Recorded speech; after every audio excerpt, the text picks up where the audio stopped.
सुजिस bulletin में आपका स्वागत है। मैं हूं आपके साथ अभिलाषा गर्ग। एक नजर हेडलाइंस पर।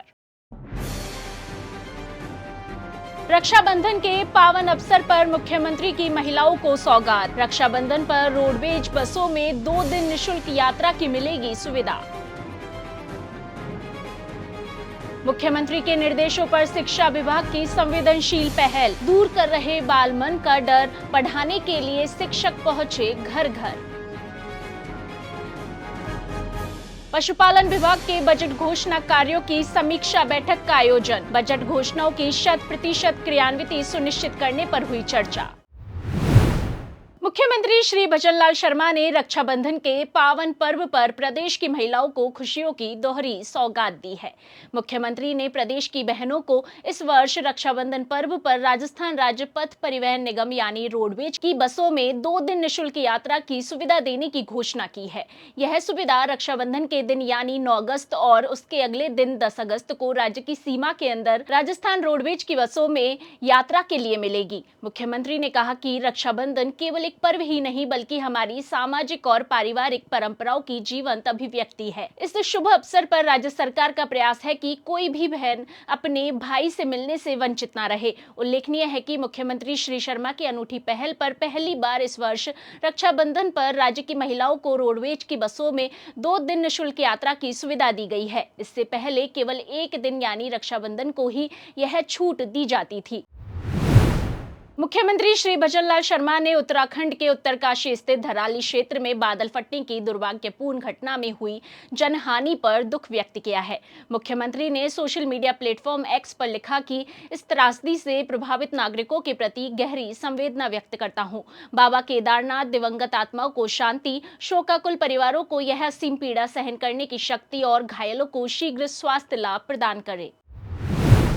मुख्यमंत्री श्री भजनलाल शर्मा की पहल पर राजस्थान में स्कूल शिक्षा का परिदृश्य सकारात्मक रूप से बदल रहा है। गांव-गांव, ढाणी-ढाणी गुणवत्ता युक्त शिक्षा की सुगम पहुंच सुनिश्चित हो रही है। हाल ही झालावाड़ के पीपलोदी गांव स्थित राजकीय विद्यालय में हुए हादसे के बाद मुख्यमंत्री के निर्देशों पर शिक्षा विभाग की ओर से बच्चों के मन में बैठे डर को निकालने के लिए सशक्त और संवेदनशील प्रयास किए जा रहे हैं।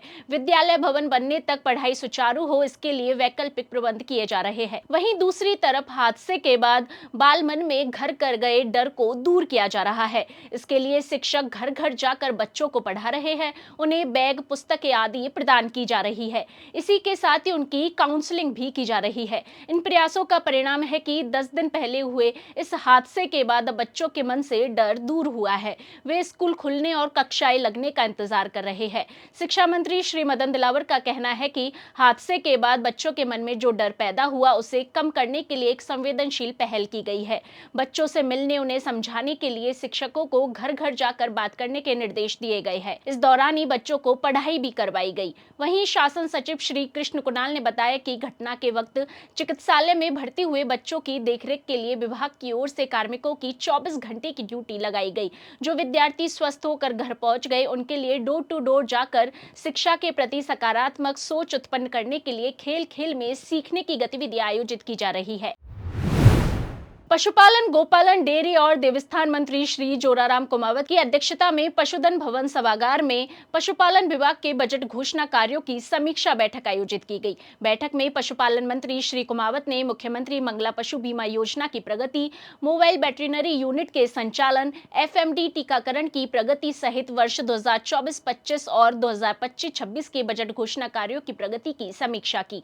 मुख्यमंत्री मंगला पशु बीमा की समीक्षा करते हुए श्री कुमावत ने कहा कि पिछले साल का लक्ष्य अगस्त तक किसी भी सूरत में पूरा हो जाना चाहिए, जिससे 1 सितंबर से वर्ष 2025-26 के पंजीयन शुरू किए जा सके। उन्होंने बीमा के काम में गति लाने के निर्देश दिए और शेष रह गए स्वास्थ्य प्रमाण पत्र भी शीघ्र जारी करने के निर्देश देते हुए बीमा पॉलिसी भी शीघ्र जारी करने पर जोर दिया।